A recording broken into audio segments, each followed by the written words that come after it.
जयकारा संतोषी माई का बोल सांचे दरबार की जय। तो भक्तों, आज हम सुनने जा रहे हैं संतोषी माता संपूर्ण कथा। जय माता दी। एक समय की बात है। एक बुढ़िया के 7 बेटे थे। 6 बेटे कमाते थे और सबसे छोटा बेटा सीधा साधा था। उसकी पत्नी का नाम सावित्री था। घर में सावित्री के साथ बहुत भेदभाव होता था। उसे बचा खुचा भोजन दिया जाता और उससे दिन रात काम कराया जाता। एक दिन छोटे बेटे को सच्चाई का पता चला। वह रोजगार की तलाश में दूसरे नगर चला गया। जाते समय उसने अपनी पत्नी को धैर्य रखने के लिए कहा। वहां जाकर उसने मेहनत की और सफल व्यापारी बन गया। वह समय समय पर अपनी पत्नी के लिए पैसे भेजता रहा, लेकिन उसकी भाभियां वे पैसे और पत्र छिपा लेती थीं। सावित्री को कुछ भी नहीं मिलता था। एक दिन दुखी होकर सावित्री जंगल में लकड़ियां लेने गई। वहां उसने कुछ स्त्रियों को संतोषी माता का व्रत करते देखा। उसने उनसे व्रत की विधि और महिमा पूछी।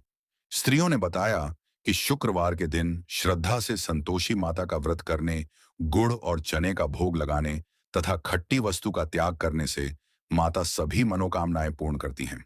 सावित्री ने पूरे विश्वास और श्रद्धा से संतोषी माता का व्रत शुरू किया।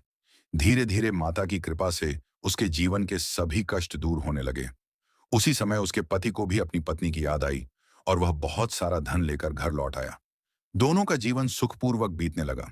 जब व्रत का उद्यापन करने का समय आया, तब सावित्री ने ब्राह्मण बालकों को भोजन कराया, लेकिन ईर्ष्या के कारण उसकी भाभियों ने बच्चों को खटाई खाने के लिए उकसा दिया।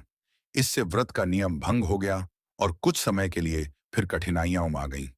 सावित्री ने अपनी भूल समझी। उसने फिर से पूरी श्रद्धा और नियम पूर्वक संतोषी माता का व्रत किया। इस बार उद्यापन भी विधिपूर्वक किया और किसी को भी खटाई नहीं दी। संतोषी माता प्रसन्न हुई और उन्होंने सावित्री को सुख, समृद्धि, संतान तथा सम्मान का आशीर्वाद दिया। इसके बाद उसका जीवन सदैव आनंद और खुशियों से भर गया। कथा का संदेश: सच्ची श्रद्धा, धैर्य, संतोष और नियम पूर्वक की गई भक्ति से संतोषी माता अपने भक्तों के सभी दुख दूर करती हैं और उनकी मनोकामनाएं पूर्ण करती हैं।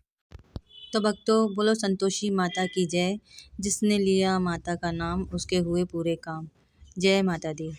आपको ये वीडियो पसंद आई हो तो लाइक, शेयर और कमेंट्स ज़रूर करें प्लीज़। सब्सक्राइब करना ना भूलें।